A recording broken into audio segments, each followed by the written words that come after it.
जो कि भारत की जान कही जाती है। आईटी के बाद सबसे ज़्यादा अगर किसी के बारे में चर्चा होती है इस देश में, वह ऑटोस को लेकर। इसी ऑटो में बताने के लिए विनी मेरे सहयोगी मेरे साथ जुड़ रही है। ओवरऑल आपको स्ट्रक्चर बता देंगे कि इस बार की अर्निंग्स कैसे रहा, फिर अभिजय के पास चल के उनसे थोड़ा आइडिया भी ले लेंगे। विनी, जरा बताइए ऑटो के बारे में।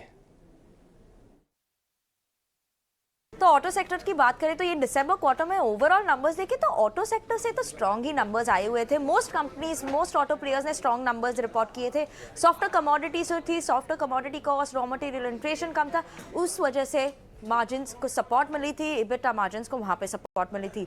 रूरल सेगमेंट की बात करें तो वहाँ पे ओवरऑल स्लोअर था रूरल सेगमेंट का ग्रोथ वर्सेस अर्बन का ग्रोथ। और चिप सप्लाई जो है वो एक इशू अभी इंप्रूव हो रही है, स्लाइटली इंप्रूव हुई है वहाँ पे चिप शॉर्टेज और चिप सप्लाई की इशू। तो ये इंपॉर्टेंट फैक्टर्स थे ओवरऑल ऑटो सेक्टर के। अभी इंडिविजुअली बात करें तो मारुति के नंबर्स थे, अबाव एस्टिमेट आए थे। Even M&M, Tata motors, Hero moto as well as Bajaj auto, इन सब के नंबर्स अबाव एस्टिमेट आए थे। तो मोस्ट कंपनीज के जैसे आप देख रहे हैं अबाव एस्टिमेट नंबर्स आए हुए हैं ऑटो सेक्टर के लिए। स्पेशली मारुति के लिए क्या पॉजिटिव था कि वन तो उनका जो प्रॉफिट ग्रोथ है वो 132% का प्रॉफिट ग्रोथ हुआ है ईयर ऑन ईयर बेसिस पे। मार्जिन्स भी इंक्रीज हुए हैं, एक्सपैंड हुई है around 300 basis point. Cost control था, फॉरेक्स का मेजर्स था, as well as software commodities थी जो सपोर्ट कर रही थी मारुति के नंबर्स को। M&M में ट्रैक्टर बिजनेस में उन्होंने मार्केट शेयर, उनकी मार्केट शेयर है अभी 41% जो है हाईएस्ट उनके लिए लास्ट 5 साल में। SUVs में भी वो मार्केट लीडर है for the 4th consecutive quarter. तो M&M के लिए भी अच्छे नंबर्स ही आए हुए थे और इंप्रूवमेंट भी वो देख रहे हैं रूरल डिमांड में। टाटा मोटर्स ने रिपोर्ट किया हुआ है after 7 quarters of losses profit report किया उन्होंने। तो ये एक इंपॉर्टेंट पॉइंट और हाईलाइटिंग पॉइंट आ जाता है टाटा मोटर्स के लिए। बजाज ऑटो के लिए स्ट्रॉन्ग ऑपरेटिंग परफॉर्मेंस थी कंपनी की, उन्होंने मार्जिन्स भी बीट किया था एस्टिमेट फ्रंट्स पे, एस्टिमेट्स के हिसाब से। और एक्सपोर्ट में रिकवरी उनकी एक इंपॉर्टेंट फैक्टर है जो हम लोग वॉच आउट भी कर रहे हैं।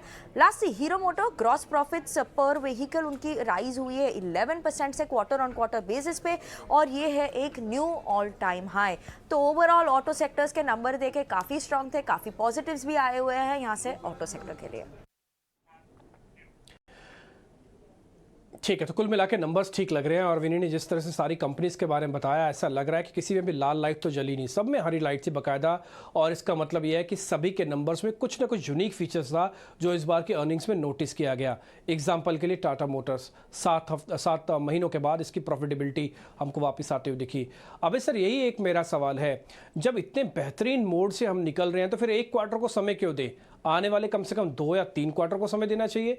यानी कि ये 2023 का साल है ऑटोस के नाम, ठीक है सर?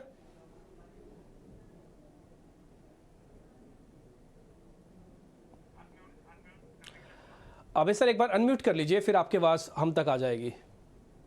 सॉरी डीपी जी, तो मैं आपकी बात से एकदम अग्री करता हूँ। जो आपने कहा कि ये एक ऑटोस की साइकिल है, वो ग्लोबली जो है वो 5-6 साल की साइकिल रहती है। और अगर हम देखें इंडिया में भी ऐसा ही हुआ कोविड के पहले से ही, बल्कि एक डाउन साइकिल चल रही थी जहां पे हमने वॉल्यूम डी ग्रोथ देखा across commercial vehicle, passenger vehicle, two wheeler specially.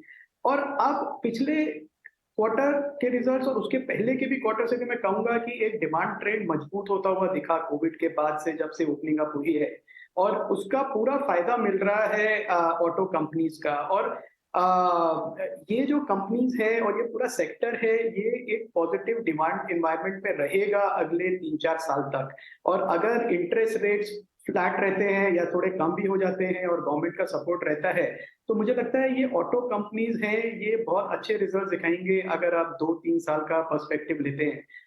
Tata motor जैसी कंपनी है, पूरी डाइवर्सिफाइड कंपनी है, पैसेंजर व्हीकल है, कमर्शियल व्हीकल है, इंटरनेशनल ऑपरेशंस हैं। सो एक बहुत बड़ा अपॉर्चुनिटी है कंपनी इन्वेस्टर्स के लिए, एक वाइड ऑटो प्ले के लिए। और दूसरी तरफ देखें टू व्हीलर में टीवीएस मोटर जैसी कंपनी है, जबरदस्त परफॉर्मेंस है, इनोवेशन में भी, नए प्रोडक्ट लॉन्चेस में भी, ईवी में भी, स्पेशली टू व्हीलर में ईवी का बहुत बड़ा प्ले है। तो जो भी टू व्हीलर कंपनी देख रहे हैं उसमें इन्वेस्टर के लिए देखना बहुत जरूरी है कि ईवी पोर्टफोलियो कितना स्ट्रॉन्ग है। 50% से ज्यादा अभी टू व्हीलर सेल्स ईवी की हैं। तो ईवी में इन्वेस्टर्स को थोड़ा ध्यान रखना चाहिए। और महिंद्रा एंड महिंद्रा भी यूनिक प्ले है, again passenger vehicle, commercial vehicle, tractors जो हैं, एग्री सेक्टर के लिए अगर रूरल इनकम इंप्रूव होती है उसका फायदा मिलेगा। तो ओवरऑल डीपी जी मैं यही कहूंगा कि अक्रॉस में देखूं passenger vehicle, commercial vehicle, two wheeler, tractors, एक बहुत अच्छा पॉजिटिव डिमांड इन्वायरमेंट है। और दूसरी तरफ से अगर इन्फ्लेशनरी प्रेशर भी कम होता है और इंटरेस्ट रेट्स फ्लैट हो जाते हैं या कम हो जाते हैं तो एक बहुत बड़ी अपॉर्चुनिटी है। ठीक है, तो अभी सर आप कौन सी गाड़ी पे बैठने वाले हैं, यानी किस कंपनी की गाड़ी पे बैठेंगे? एक नाम बता दीजिए बस।